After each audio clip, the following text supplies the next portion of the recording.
नमस्ते दोस्तों, आइए स्टार्ट करते हैं आज के questions. The least random state of water system. Water के पार्टिकल्स इन तीनों में से किस में लीस्ट रैंडम स्टेट में रहेंगे। लीस्ट रैंडम स्टेट मतलब कि वो दूर दूर इधर उधर डायरेक्शन में नहीं घूम पा रहे हैं। वो तो आइस ही होगा ना, क्योंकि आइस के पार्टिकल्स क्या होते हैं, फ्रीज हो जाते हैं आपस में, इनमें फोर्स ऑफ अट्रैक्शन बढ़ जाता है, जिसकी वजह से ये रैंडमली मूव नहीं कर पाते हैं। Second, chief air pollutant which is likely to deplete ozone layer. Ozone layer को कौन डिप्लीट कर रहे हैं? नाइट्रोजन के ऑक्साइड्स और क्लोरोफ्लोरोकार्बन कर रहे हैं। ठीक है, nitrogen oxides and chlorofluorocarbon. Next question, which is a broad spectrum antibiotic. Broad spectrum antibiotics वो एंटीबायोटिक्स होते हैं जो कि बहुत ही पावरफुल होते हैं and they can inhibit the growth of the wide range of bacteria, है ना। बहुत मतलब वाइड रेंज ऑफ बैक्टीरिया की ग्रोथ को ये रोक सकते हैं, और ये ग्राम पॉजिटिव और ग्राम नेगेटिव बैक्टीरिया भी इनके अंदर आते हैं। मतलब वही बैक्टीरिया ही हैं, ये वाइड रेंज ऑफ बैक्टीरिया है, ग्राम पॉजिटिव और ग्राम नेगेटिव बैक्टीरिया। ये क्या है इनमें डिफरेंस, इनकी सेल वॉल पे, इनके सेल वॉल इनकी दोनों की डिफरेंट होती है। किसी की एक की पतली होती है और एक की मोटी होती है। कलर में इनका डिफरेंस होता है, यही है तो बैक्टीरिया ही है, बस ये थोड़ा बहुत इनमें डिफरेंस है। ठीक है, तो इनकी भी ग्रोथ को इनहिबिट कर लेता है, मतलब वाइड रेंज ऑफ बैक्टीरिया की ग्रोथ को इनहिबिट कर लेता है, कहने का मतलब है ना। और जो नैरो स्पेक्ट्रम बैक्टीरिया होते हैं वो लिमिटेड वेराइटी ऑफ बैक्टीरियाज को ही ट्रीट कर सकते हैं, ट्रीटमेंट कर सकते हैं उनका, राइट। तो इसका आंसर है क्लोरमफेनिकोल। क्लोरमफेनिकोल। नेक्स्ट है, what is an example of zwitter ion. Zwitter ions क्या होते हैं? Zwitter ions are the ions that has both positive and negative ions. They are electrically neutral. अगर किसी में पॉजिटिव और नेगेटिव आयन होंगे तो वो इलेक्ट्रिकली न्यूट्रल होंगे, और उनमें जो नेट चार्ज होगा ना, वो जो नेट फॉर्मल चार्ज होगा वो ज़ीरो होगा, क्योंकि पॉजिटिव और नेगेटिव इसमें दोनों हैं। अगर एग्जाम्पल की बात करते हैं तो देखिए NH3 CH3, और यहाँ पर क्या होगा, COO ग्रुप भी होगा। ये ध्यान रखिएगा, इसमें पॉजिटिव और नेगेटिव दोनों ग्रुप होने चाहिए, ठीक है।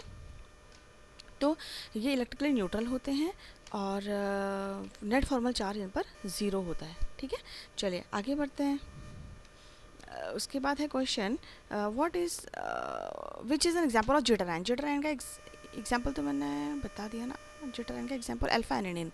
इसका तो ब्रॉड स्पेक्ट्रम का तो क्लोरमफेनिकोल था, और इसका है आपका अल्फा एनिलीन, ठीक है। अल्फा का एग्जांपल दे दिया था मैंने आपको। The base unit absent in DNA. DNA में कौन सा बेस यूनिट एब्सेंट होता है? वो यूरेसिल होता है ना।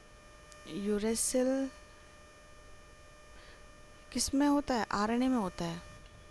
और थाइमिन किस में होता है? डीएनए में होता है, टीडी, है ना। तो आरएनए में यूरेसिल होता है, इसका मतलब डीएनए में क्या होगा? यूरेसिल एब्सेंट होगा, क्योंकि वो आरएनए में होता है, आरएनए में, ठीक है। चलिए आगे बढ़ते हैं। Hybridization of iron in FeCN6 is. इनकी हाइब्रिडाइजेशन की बात करते हैं। सबसे पहले कभी भी हाइब्रिडाइजेशन निकालना हो ना, तो पहले आप क्या करो, ऑक्सीडेशन स्टेट निकालो, तभी हम हाइब्रिडाइजेशन निकाल पाएंगे। FeCN6 इज, यहाँ पे कुछ गलत लग रहा है मुझे, ये K3Fe है फ्रेंड्स, ये इस तरीके से K3FeCN6, K3FeCN6, इसको बंद कर दीजिए। इस तरीके का ये कॉम्प्लेक्स है। तो इसमें आयरन की हम क्या निकालेंगे? ऑक्सीडेशन स्टेट निकालेंगे। 3, ये +3 हो गया, और Fe का निकालना है -6 = 0। तो ये हो जाएगा x - 3 = 0, यानी कि x = 3। तो इसके ऊपर आएगा +3। अब आप हाइब्रिडेशन निकालने के लिए तैयार हैं। Fe3 पॉजिटिव का मतलब है Fe के लास्ट शेल में 3d6 4s2 इलेक्ट्रॉन्स होते हैं। हमें आगे कोई मतलब नहीं होता है, आपको उसका लास्ट शेल पता होना चाहिए सबका, ठीक है। लास्ट शेल का इलेक्ट्रॉनिक कॉन्फ़िगरेशन पता होना चाहिए। तो 3d6 4s2 होता है, 3 निकाल दीजिए। Fe3 पॉजिटिव मतलब 3 चले गए हैं, तो 2 ये निकाल दो, 1 यहाँ से निकाल दो, यानी कि 3d5 बचा, ठीक है। अब मैं बनाना शुरू कर रही हूँ। Fe3 पॉजिटिव का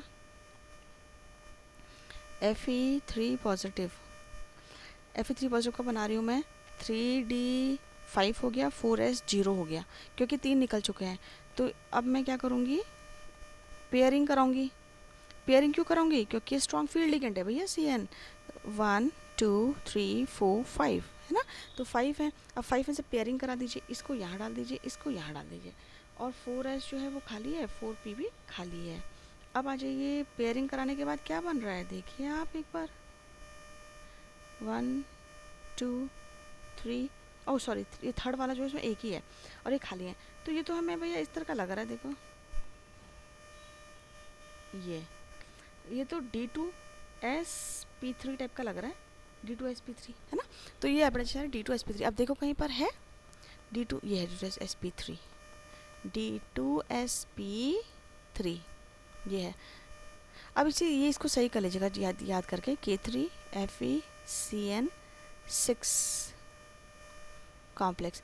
वैसे तो देखो ये सब आपको आते होंगे, लेकिन हम बार बार प्रैक्टिस करेंगे ना, तो इससे क्या होगा, हमारी इसी बहाने प्रैक्टिस हो जाती है और हम कभी उसी को भूलते नहीं हैं, है ना। हम लोग इतना पढ़ते हैं लेकिन हमें याद क्यों नहीं रहता, क्योंकि हम प्रैक्टिस नहीं करते हैं। तो ये सब चीज़ें प्रैक्टिस के लिए होती हैं, ठीक है, इनको करते रहिए। Next question, the effective atomic number of CrNH3 is. Effective atomic number निकालने का फॉर्मूला जो होता है, मैंने आपको बहुत बार बताया है, effective atomic number is equals to, क्या होता है याद है आपको, किसका, सेंट्रल मेटल एटम का निकालते हैं ना, एटॉमिक नंबर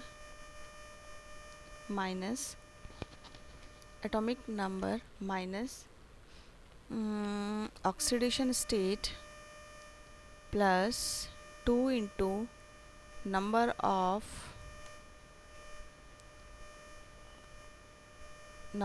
लिगेंड्स या number of lone pair donated.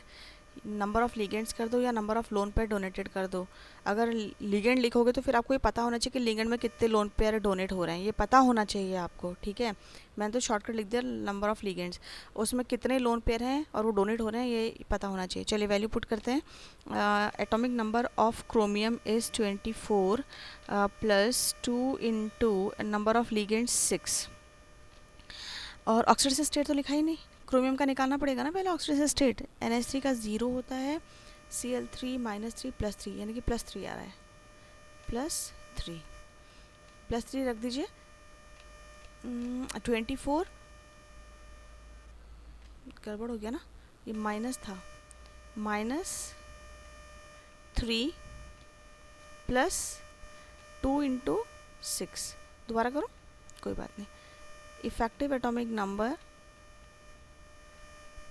Atomic number is equals to atomic number minus oxidation state plus 2 into number of ligands. Value put कर दीजिए। Atomic number 24 minus oxidation state +3 आ रहा था, plus 2 into number of ligands 6 है। 24 -3 + 12, 24 और 12 कितना हो गया, 36 - 3 इज इक्वल्स टू 33। कोई दिक्कत, तो 33 आंसर आ रहा है कहीं, यस आ रहा है आंसर ये वाला। An ideal gas is expand under adiabatic condition, what is 0 for such reaction. हाँ एक्चुअली क्या होता है ना, डेल्टा इसमें क्या होगा, an ideal gas is expand under adiabatic condition. Ideal gas adiabatic condition में करे, इसका मतलब इसमें एंट्रोपी जो होगी ना वो 0 होगी। पता है क्यों, क्योंकि एंट्रोपी निकालने का हमारे पास एक मैथमेटिकल एक्सप्रेशन है, और वो है ये रेशियो होता है किसका, हीट एब्जॉर्ब्ड जो Q रिवर्सिबल होता है ना उसका, और अपॉन T का मैथमेटिकल एक्सप्रेशन होता है, ये हमने पढ़ा हुआ है। Heat absorb by the system और टेम्परेचर का रेशियो होता है, ठीक है। चलिए इसमें अब अगर एडियाबेटिक बोला है तो adiabatic means Q is equals to 0, यानी कि हीट का कोई ट्रांसफ़र नहीं हो रहा, तो 0/T इज इक्वल्स टू 0, तो डेल्टा एच इसमें 0 आ रहा है, ये ध्यान रखिएगा, है ना। An ideal case is expand under adiabatic condition, what is 0 for this process, delta h equals to 0. Next, for which of the हाँ एक मिनट, हाँ एक चीज़ और बता दूँ आपको, जो ये एडियाबेटिक प्रोसेस है ना, इसको आइसोएंट्रोपिक प्रोसेस भी कहते हैं। ये एक एक्सटेंसिव प्रॉपर्टी है, ध्यान रखिएगा। आइसोएंट्रोपिक प्रोसेस भी इसको कहते हैं, और ये एक एक्सटेंसिव प्रॉपर्टी है, ठीक है। नेक्स्ट क्वेश्चन देखते हैं। For which of the electrolyte the value of, अच्छा ये तो काफ़ी लंबा लगेगा क्वेश्चन रहेगा। Molar equivalent and molar equivalent are same, तो इसके लिए हमें क्या करना होता है, कैसे पता चलेगा, देखो ये सेम है कैसे पता चलेगा, इसके लिए हमें एक्चुअली दोनों का फॉर्मूला निकालना पड़ेगा, ठीक है।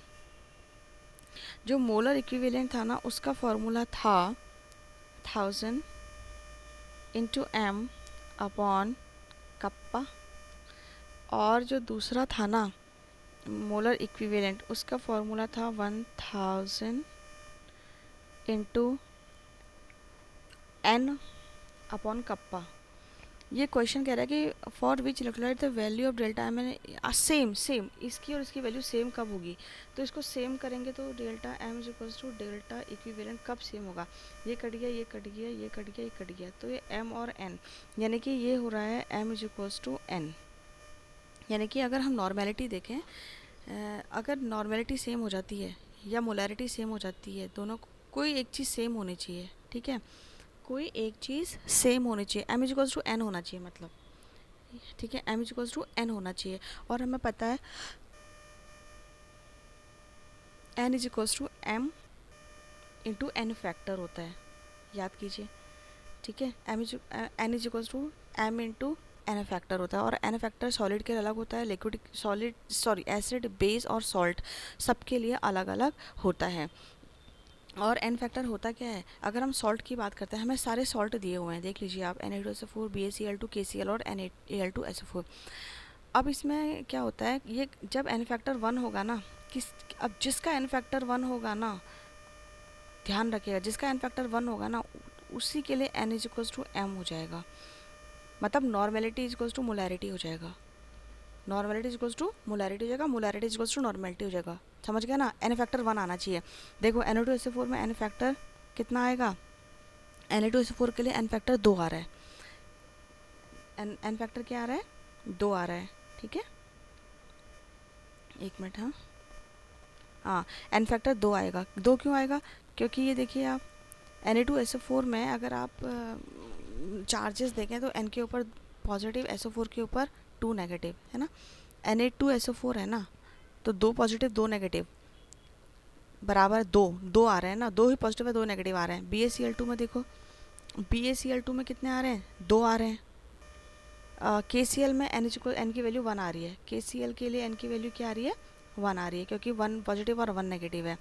और Al2SO4 में 6 आ रही है, ठीक है, SO4 के 2 होते हैं, तो 3 2 6। चलिए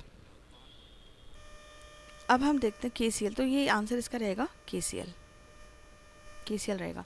which variety of glass is cut off ultraviolet rays, ये क्रुक्स ग्लास होता है, क्योंकि इसमें सीरियम ऑक्साइड होता है, जो कि अल्ट्रावायलेट रेज को क्या करता है, कट ऑफ कर देता है, सीरियम ऑक्साइड, ठीक है। नेक्स्ट है thermite, thermite is a mixture of, thermite reactions वो रिएक्शंस होती हैं फ्रेंड्स जिनमें बहुत ज़्यादा हीट निकलती है, ठीक है, बहुत ज़्यादा एक्सोथर्मिक रिएक्शन होती हैं। और ये जो होती है ना, किस किस के बीच होती हैं पता है आपको, ये होती हैं किसी मेटल ऑक्साइड, कोई मेटल ऑक्साइड होना चाहिए और साथ में एक मेटल का पाउडर होना चाहिए, ओके। तो Fe2O3 और एल्यूमिनियम, Fe2O3 और एल्यूमिनियम थर्माइट मिक्सचर है। इसके अलावा कुछ और मिक्सचर भी होते हैं, बहुत ज़्यादा नहीं है पर सिलेक्टेड है। क्रोमियम ऑक्साइड के साथ ले लीजिए इसका मिक्सचर, और उसके साथ ले लीजिए ये कॉपर के साथ ले लीजिए कॉपर ऑक्साइड का मिक्सचर, क्रोमियम ऑक्साइड का मिक्सचर और आयरन ऑक्साइड का मिक्सचर। इन तीनों का मिक्सचर अगर एल्यूमिनियम के साथ हम सेपरेटली एल्यूमिनियम के साथ अगर रिएक्शन कराते हैं तो वे हम इसे कहते हैं कि थर्माइट रिएक्शंस होती हैं। और ये क्वेश्चन भी पूछते हैं कि इसका रेशियो कितना होता है। Fe2O3 3 होता है, एल्यूमिनियम होता है 1 होता है, यानी कि यहाँ पर 1:3 आ रहा है। और अगर कभी Fe2O3 पहले लिख देंगे और एल्यूमिनियम बाद में लिखेंगे तो 3:1, यानी कि Fe2O3 3% में है, ठीक है, और Al 1% में है। तो ये thermite is a mixture of, यहाँ पर थर्माइट मिक्सचर जो है वो एल्यूमिनियम और Fe2O3 है। अगर ये ना होता, कॉपर क्रोमियम का दिया रहता या कॉपर का दिया रहता, तो वो भी थर्माइट मिक्सचर होता, ध्यान रखिएगा, ठीक है।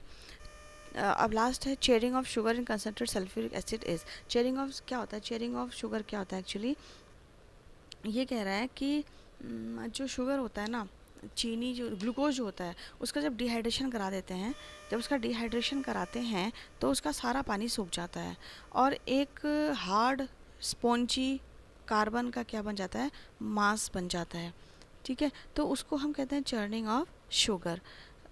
और अगर इसके रिएक्शन देखें तो ये देखिए, ग्लूकोज का रिएक्शन देखिए, C6H C12 H22 O11 H2SO4 डालते हैं ना, डिहाइड्रेशन होता है, H2SO4 का काम ही डिहाइड्रेशन का है, तो ये बना देता है 12C प्लस 11H2O। तो ये है, ये जो 12C निकल रहा है ना, ये कार्बन ही है, काला पाउडर निकलता है स्पंजी, ठीक है। और इसको शुगर चारकोल भी कहते हैं, black spongy mass of carbon भी कहते हैं।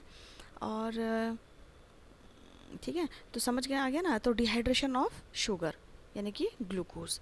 तो फ्रेंड्स आज के लिए इतने ही क्वेश्चंस थे। All the questions are very very important. Keep in touch and make the notes, learn it, prepare it, revise it. Okay, so we will meet again tomorrow with new questions. Till then,